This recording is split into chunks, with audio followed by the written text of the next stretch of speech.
जो अंतरात्मा की शक्ति है वो ढक चुकी है। उस शक्ति को जागृत करना, साधना का मतलब है अपनी शक्ति को जागृत करना। आप महान शक्तिवान हैं, भगवान के अंश हैं, चैतन्य सत्ता हैं। आप में संपूर्ण शक्तियां विराजमान हैं, जो जितनी जागृत कर ले। अब वो विषयों में, जो भोगों में रत है, वो अपनी शक्तियों को भूल करके भोगों में शक्तिहीनता का अनुभव कर रहा है उसमें भी शक्ति, पर वो भोगों की आसक्ति के कारण शक्तिहीनता का अनुभव कर रहा है। इसीलिए श्रीपाद कह रहे हैं कि हमें ऐसे भोगी पुरुषों से नहीं मिलना, ऐसे पापी जनों का संभाषण, मिलना जुलना नहीं, पर भगवत भाव उनमें भी रखना है, मिलना नहीं है। क्षुधा देह त्यागो वर्मी गृहस्थैर नहीं मिला, मैं ऐसे गृहस्थों से मिलूंगा ही नहीं जो भगवान की चर्चा, जिनको सुहाई नहीं देती, जो नाम जप नहीं करते, जो पापाचरण करते हैं, उनके द्वारा दिया हुआ थोड़ा भी अन्न हमारी बुद्धि को भ्रष्ट करके भगवत विमुख कर देगा, पक्की बात। विरक्त हो करके यदि जो गुरु मंत्र नहीं लिए पापाचरण करता है, अधर्मी है, ऐसे का प्रतिग्रह लिया जाए तो बुद्धि भ्रष्ट हो जाती है। और जो भगवत आश्रित रहते हैं तो भगवान ऐसे जनों को सामने आने ही नहीं देते। उनके द्वारा निर्धारित वही आपका भरण पोषण होगा जो आपकी बुद्धि को मंगल प्रदान करे, क्योंकि योगक्षेमम वहाम्यहम्, उसके योगक्षेम का वाहन भगवान करते, उसको चिंतन नहीं करना पड़ता कि कौन अशुद्ध है कौन शुद्ध है। आएगा ही नहीं अशुद्ध आएगा ही नहीं, क्योंकि भगवद आश्रित है। योगक्षेमम वहाम्यहम्, श्री भगवान कर रहे। म्यपि श्रेयः प्राप्तो न युवति समीपम क्षण में, एक क्षण भी एकांत में विपरीत शरीर जहां से हमारा काम भाव प्रकट होता है, उसको आपस में एक मिनट भी एकांत में समय नहीं देना चाहिए। अगर देगा तो भ्रष्ट हो जाएगा। तस्मात् शास्त्रम प्रमाणम, ये शास्त्र प्रमाणित है। काजर की कोठरी में कैसो भी सयान हो जाए, दाग लागी है, पै लागी है, पै लागी है। बहुत सावधान। जिनको सेवा दी गई है कि आप समाज सेवा कीजिए, तो उनको भागवतिक बल भी दिया जाता है, केवल सेवा ही नहीं दी जाती। उनकी निर्विकारता उनके इष्ट और गुरु के बल से सुरक्षित होती है। देखो, अगर नाटक करोगे तो माया तुम्हारे सामने नाटक फैला देगी, नहीं निकल पाओगे। सच्चाई से चलोगे तो माया माँ है और कोई दूसरी वस्तु नहीं है। वो माँ की तरह दुलार करके आपको भगवान के चरणों में पहुंचा देगी। ये सब माया ही है। ये माइक माया है, ये आवाज माया है, ये शरीर माया है, ये जो भी आप देख रहे हैं, गो गोचर जहां लघु मनुजाई सो सब माया जानो भाई। ये माया आपकी मुक्त अवस्था को पहुंचाने के लिए है। अगर आप माया को भोक्ता भाव से देख लेंगे तो आप पतित हो जाएंगे। वो मां है। श्री भगवान के आश्रित जो भक्तजन होते हैं, वो शास्त्र आज्ञा का पालन करते। एक क्षण भी शास्त्र आज्ञा की अवहेलना प्रमाद में की तो फंस जाओगे। वो तो भगवान कृपालु हैं, कृपा करके फिर उसको रास्ता देते, नहीं तो माया रास्ता बंद ही कर देती है, आगे चलने का रास्ता नहीं रह जाता परमार्थ का। तो कह रहे एक क्षण भी शास्त्र विरुद्ध आचरण के लिए किसी को समय मत दो। कोई तुम्हारा मित्र नहीं है, परमार्थ के सब विरुद्ध हैं। एक संसार प्रकृति विरुद्ध करे तो का कीजिए। वो आगे के दाझे गए भजी पानी में आग लगे तो का कीजिए। एक संसार दुष्ट की संगति ताहू में तुम पुष्ट करावो। क्या भगवत आश्रित हो करके आप अगर मनमानी आचरण शास्त्र विरुद्ध करते हैं तो आपका मंगल हो सकता है? शास्त्र विरुद्ध आचरण करने वाले का कभी मंगल नहीं होता, इसलिए सावधान। देखो, श्रीधाम वृंदावन वास करने वालों को हमने कई बार सत्संग में प्रणाम किया है कि आप रिक्शा चलाते हैं, आप छोटी मोटी दुकान रखते हैं, आप पोछा लगाते हैं यहाँ ब्रजवासियों के घरों में, और आप किसी भी तरह अपने जीवन, तो हम आपको प्रणाम करते हैं।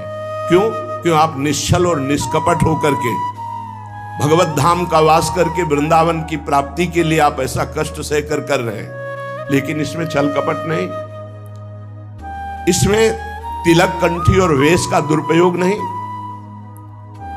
इष्ट और गुरु को गाली पड़ेगी, तुम्हारे साप पुण्य नष्ट हो जाएंगे। सात्विक वेशभूषा का हमने आदेश किया है कि आप अपने घर में पैंट शर्ट पहन सकते हैं। सात्विक वेशभूषा का आप सम्मान करें। आपके द्वारा कोई वार्ता, कोई चेष्टा, कोई ऐसी करनी हो जाए तो आपके इष्ट और गुरु को गाली मिलेगी। आप इस पर सावधान रहें। आपके इष्ट और गुरु आपका हित कर रहे हैं, आपका हित नहीं। वनवास कर रहे हो, आप वनवासी वेशभूषा में रह सकते हैं। आप वनवास वृंदावन में आप सेवा कर रहे हैं, आप कर सकते हैं। आपके गले में पड़ी होगी गुरु की लॉकेट, आपके मस्तक पर श्री जी का चरण चिन्ह, आप कंठी धारण किए हुए हैं, तो आपको शांत, सौम्य, गंभीर, प्रिय बर्ताव करना है। अशांत और निगेटिव व्यवहार करने वाले पर भी आपको शांत और सकारात्मक भाव, कोई बात नहीं, आप जा सकते हैं। वो फिर नाराज हो रहा है, फिर हम हाथ जोड़ रहे हैं। हमें मार पीट, गाली गलौज, छल कपट नहीं करना। और जो यहां आसपास दुकान रखे हुए हैं उनसे हमारी प्रार्थना है, राधा केली कुंज से आपका कोई संपर्क है नहीं। आप दुरुपयोग मत कीजिए वेश का, आप इस स्थान का दुरुपयोग मत कीजिए, नहीं तो आपका वृंदावन वास छूट जाएगा और ऐसी समस्याओं में फंस जाओगे, निकलना मुश्किल हो जाएगा। हमारा संकेत समझ लीजिए, किसी से कोई संपर्क नहीं, सब अपनी अपनी दुकानें लगाए हुए हो। जो विविध प्रकार से सफेद वेश धारण करके, कंठी धारण करके, बाल रखा करके और इसके बाद गंदा आचरण करते हैं, वो अपने गुरु और इष्ट का और धाम का अपराध करते। ऐसे लोग कभी धाम में नहीं मरते। हमारा भूख से शरीर छूट जाए लेकिन हम अधर्म आचरण नहीं करेंगे। सबके ऊपर कानून शास्त्र है और शास्त्र संतों के हृदय से प्रकाशित होता है। वृंदावन वास का मतलब है निष्कपट सरल ढंग से तुम्हारा श्री जी भरण पोषण करेंगे। अचानक कोई व्यवस्थापक ऐसी व्यवस्था कर जाएगा जो लाडली जी के द्वारा प्रेरित है, ऐसे आचरण, गलत आचरण, दोहन वृत्ति, किसी को किसी के संबंध से दोहित करना, गुरु पत्नी गामी कहते हैं उसे।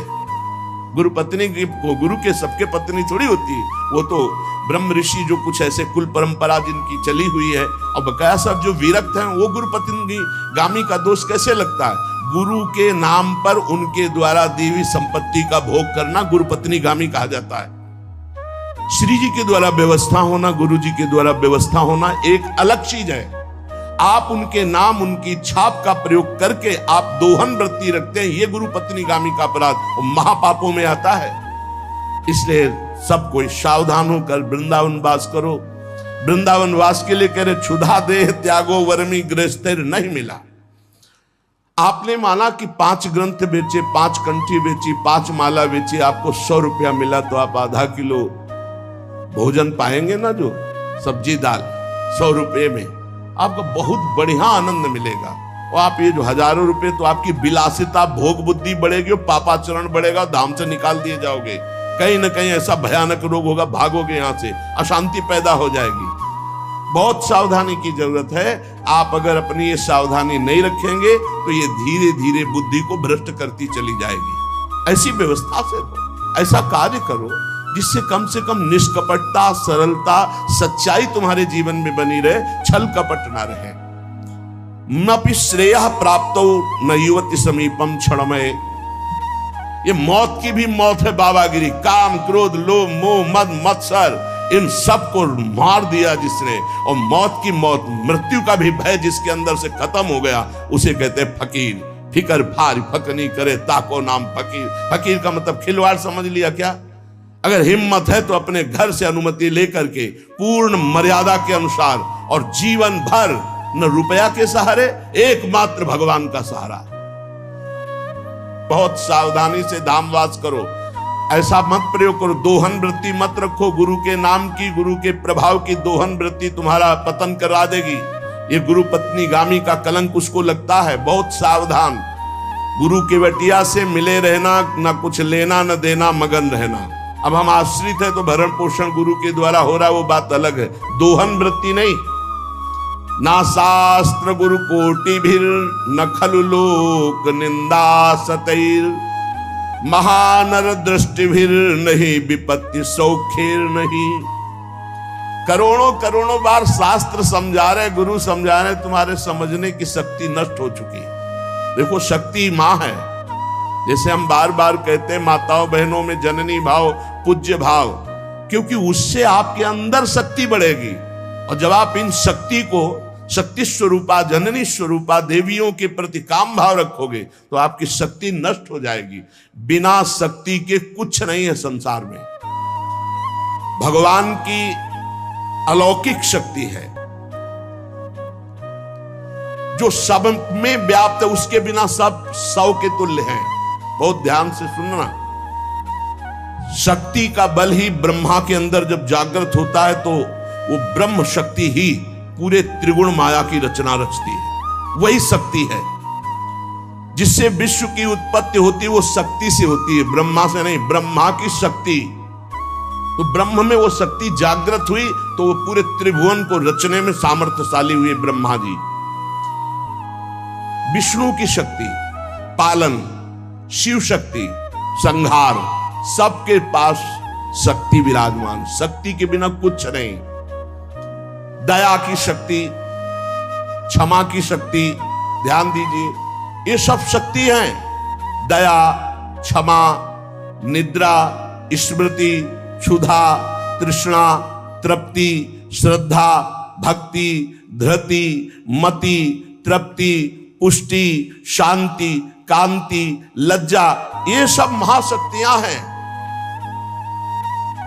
यही गोलोक में श्री राधा, साकेत में श्री सीता, क्षीरोद सागर में लक्ष्मी, यही भगवान शिव के वाम भाग में आद्या शक्ति, दुर्गति नाशिनी दुर्गा, यही वाणी की शक्ति, यही विद्या की शक्ति, यही सरस्वती, यही सावित्री, यही गायत्री, यही सूर्य की प्रकाश शक्ति, यही पूर्ण चंद्र की क्षुधा वर्षिणी शोभा शक्ति, अग्नि में दाहिका शक्ति, वायु की वहन शक्ति, जल की शीतलता तृप्तिदायक शक्ति, धरा की धारण शक्ति, पृथ्वी की धारण शक्ति